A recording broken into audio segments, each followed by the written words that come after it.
I know the Super Bowl was over about a month and 2 weeks ago, but you know what? I love Sam Spence and this music. You gotta dig this.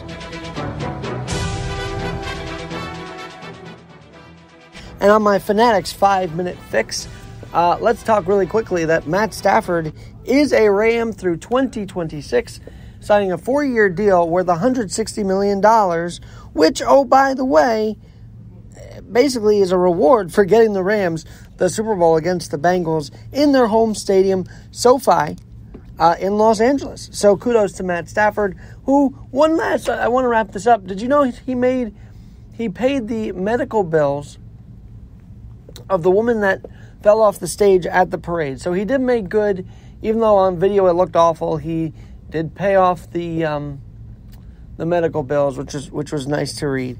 But my 5-minute fix today, I want to dedicate mainly to Ash Barty. She is, or was, heading to the week, the number one in the world in tennis. And at 25 years old, she's called it quit. And I want to dedicate some of this 5-minute fix to her own words. Take a listen. For me as a person and for me as an athlete, when you work so hard your whole life for one goal, and I've been able to share that with so many incredible people, but to be able to win Wimbledon, which was my dream, the one true dream that I wanted in tennis, that really changed my perspective. And I just had that gut feeling after Wimbledon, and had spoken to my team quite a lot about it, and there was just a little part of me that wasn't quite satisfied, wasn't quite fulfilled. And then came the challenge of the Australian Open. And I think that for me just feels like the most perfect way, my perfect way to celebrate what an amazing journey my tennis career has been. As a person, this is what I want. I want to chase after some other dreams that I've always wanted to do, and always have that really healthy balance. But I'm really, really excited. Couple things. As you can tell in her voice, she is an Australian, and she's the first Aussie to win I believe at least women's Australian Open singles champion since 1978. So kudos to her for winning Wimbledon, and kudos to her for winning, a lot of matches. I mean, you break it down like CNN did, actually, and what they wrote is she's won 3 majors: 2019 French Open, 2021 Wimbledon, and 2022 Australian Open. And she's won 15 singles titles, 12 doubles titles on the WTA Tour, and as I mentioned, was the first Australian to win the Australian Open singles since 1978, men or women. Now, here's the interesting part.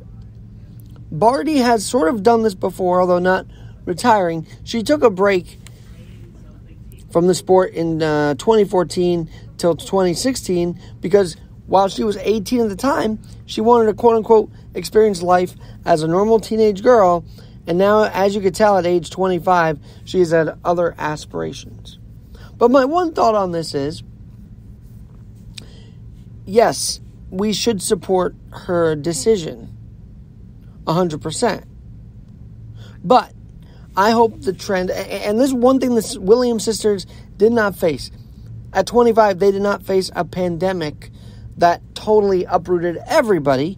So they got fortunate in that regard. And you have to understand, and I'm trying to understand that decision by Barty in that light. But I think the trend shouldn't be retiring early. I think the trend should be these players continue to grow in the sport and master their skill. Because if everybody starts retiring at 25 and people have to adjust to new names, does that kill the sport? I don't think so. But, you want to have these veteran presence. You want to have the mid-20s men and women representing the tour because they're youthful, because they can still play. And I get it. From 18 years old onward and younger to play all this time does take wear and tear. But I hope it's not a trend that others in their 20s start retiring from sports, because that might actually lose interest in the sport. Just my 2 cents. And that's my 5-minute fix here on this afternoon's Alex's 5-minute fix. We'll talk to you soon on this podcast platform. You're listening to Alex Garrett Podcasting.